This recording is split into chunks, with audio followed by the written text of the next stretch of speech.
In HSC examination, if you have any doubt about your marks or get the less mark, then you must follow these three simple steps and clear your doubt. What is first step? Called as a verification of marks.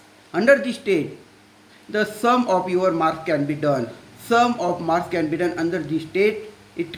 Last date up to 17 May.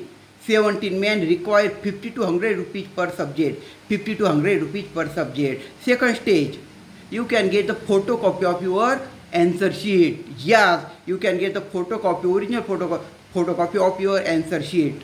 It requires 400 rupees per subject. 400 rupees per subject, and the last date is again 17 May.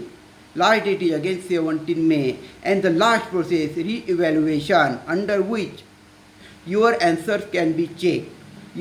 Each answer can be checked under re-evaluation, but you must require the photocopy of your answer sheet, and you can pay 300 rupees per subject. 300 rupees per subject. Again, the last date is 17 May. So among these three steps, choose the right step before 17 May and apply.